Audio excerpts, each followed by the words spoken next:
प्रबुद्धानंद हूँ। मैं इंटरनेशनल वेदांत सोसाइटी का महामंत्री हूँ पूरे विश्व भर में।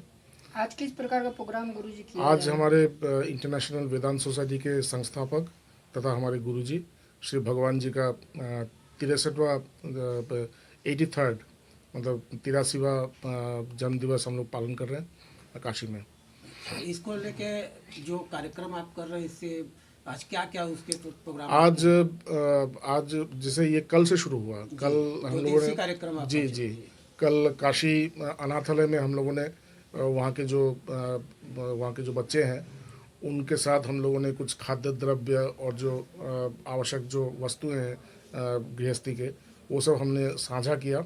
हम लोग दान नहीं करते, हम लोग केवल मतलब जो हमारे पास है वही हम साझा कर सकते हैं। और फिर आज सुबह हम लोगों ने खिचड़ी बांटे लोगों को दशाश्वमेध घाट पे, खिचड़ी बाबा मंदिर। जी जी जी और लड्डू भी बांटे थे। और तब बारिश हो रहा था तो लड्डू पूरा बांटा नहीं गया था। अगले कल हम लोग फिर से वो लड्डू को बांटेंगे। आज फिर शाम को इस समय क्या शाम को एक सांस्कृतिक कार्यक्रम हो रहा है जहाँ पे भगवान जी के जीवन आदर्श और उनसे जुड़े हुए एक कार्यक्रम कर रहे हैं जिसमें भगवान जी के जीवन को आदर्श को हम लोगों के सामने दर्शा जी जी। तो इसमें जो कार्यक्रम हो रहा है इसमें आपने किसी को विशिष्ट अतिथि वगैरह मुख्य अतिथि वगैरह को बुलाया है? सब लोग ही रहते हैं, हमारे लिए कोई मुख्य नहीं है जी। हमारे भगवान जी का कहना है कि मनुष्य ही भगवान है।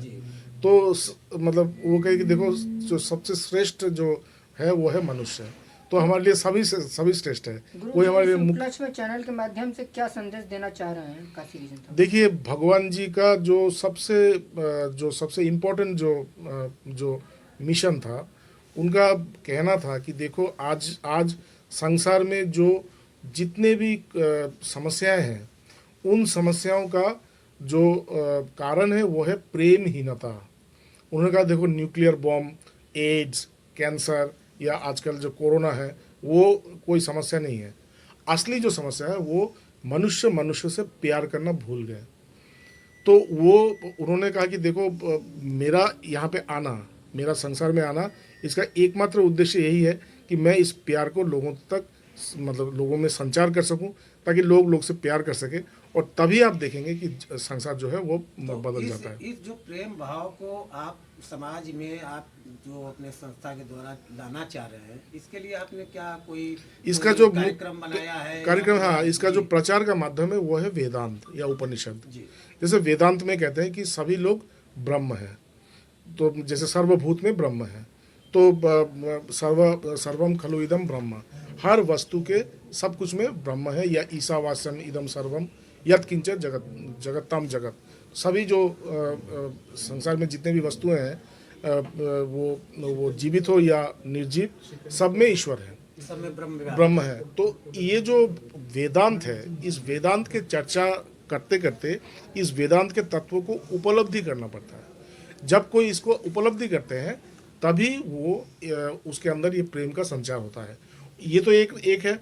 और ये जो वेदांत का जो शिक्षा या वेदांत का जो अनुशीलन है, इसके साथ साथ हम लोग अपने हृदय को बृहद करना, निस्वार्थ रूप से सेवा करना या निस्वार्थ रूप से लोगों से मिलना, इसको भी सिखाते हैं ताकि लोगों के भीतर मतलब सच्चाई आए, मिथ्या सत्य का प्रकाश उनके अंदर। जी जी, जो अगर सत्य रहेगा तो प्रेम रहेगा, बिना सत्य का प्रेम नहीं रहता।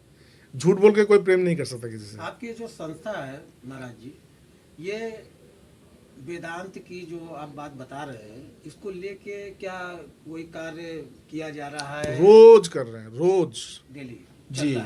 तो क्या जी, इसमें क्या होता है? इसमें हम लोग वेदांत का प्रचार प्रसार करते हैं, ऑनलाइन क्लासेस करते हैं, विदेशों में इसका प्रचार हो रहा है। मैं भी अप्रैल में विदेश जा रहा हूँ। विदेशों से लोग यहाँ पे आकर रहकर यहाँ पे सीखते हैं। केवल काशी के लोगों में थोड़ा सा इसकी इंटरेस्ट थोड़ा कम है। अब आप लोगों से मैं काशी के जनता को तो क्या कहना चाह रहे हैं आप? क्या संदेश देना चाह रहे हैं? देखिए, एक बात कहना चाहते हैं, आज जो सनातन धर्म चारों तरफ फैल रहा है, केवल ये काशी के लिए नहीं, सभी हिंदुओं के लिए मैं कह रहा हूँ। ये चारों तरफ जो सनातन धर्म का बोलबाला है, ये एक बहुत ही डेंजरस फेज है। अगर आप अपने धर्म के प्रति जागरूक होने का मतलब नहीं है कि जय श्री राम का नारा लगाइए या किसी को आप छोटा करिए। धारण करिए धर्म अपने धर्म के जागरूक होने का मतलब है कि मेरा जो सनातन जो भाव है, वेदांत उपनिषद जिसके ऊपर हम लोग खड़े हैं, वेद, उसको जानने की आवश्यकता है। भगवत गीता को पढ़ने की आवश्यकता है। हम लोग भगवत गीता को पूछते हैं। अगर आपसे पूछा जाए, अच्छा बोलिए तो भगवत गीता में क्या लिखा हुआ है, किसी को पता नहीं, मैक्सिमम लोगों को पता नहीं होता। लेकिन सब भगवत हम लोग उसका शपथ ग्रहण, इसको थोड़ा बदलना होगा। भगवत गीता का शपथ खाने की आवश्यकता नहीं है, पूजा करने की आवश्यकता नहीं है, उसको खोलिए, पढ़िए। भगवान कृष्ण ने भगवत गीता युद्ध क्षेत्र के ऊपर खड़े होकर कहा था, ये वेदांत का एकदम प्रैक्टिकल डेमोन्स्ट्रेशन है। इससे बड़ा धर्म कोई नहीं है, इससे बड़ा धर्म का प्रचार कहीं नहीं हुआ। एकदम युद्ध क्षेत्र में खड़ा होकर के शांत भाव से उन्होंने आध्यात्मिक जगत का सर्वोच्च तत्व अर्जुन को समझाया, उसके अंदर संचारित किया और उसमें उन्होंने अपने स्वरूप को दिखाया। तो इतना बड़ा एक ग्रंथ हमारे पास है, लेकिन इसके बारे में अगर किसी से पूछा जाए, हिंदुओं को बोल रहा हूँ, भारतवर्ष को नहीं बोल रहा हूँ, केवल हिंदुओं को ही बोल रहा हूँ जो कहते हैं कि हम हिंदू हैं, उनको कह रहा हूँ कि आपको पता है अंदर क्या है, द्वितीय अध्याय में क्या है, तृतीय कर्म योग किसे कहते हैं, भक्ति योग किसे कहते हैं, ये छोटे छोटे बातें हैं ना। अगर बोला जाए पता है, नहीं है, नहीं है, पता नहीं है। तो ये कर्म करना कर्मयोगी नहीं होता। लोगों से हम पूछते हैं, भाई बोलते हैं स्वामी जी आप लोग तो सन्यासी हैं, हम लोग कर्मयोगी है। अरे भाई तुम अगर कर्मयोगी होते तब तुमको तो ब्रह्म ज्ञान हो गया होता, तुम तो मुक्त हो गए थे, तुमको तो शांति मिलता, तुम तो आनंद में रहते, तुम्हारे अंदर तो ये कष्ट छटपटाहट नहीं रहता। तो कर्म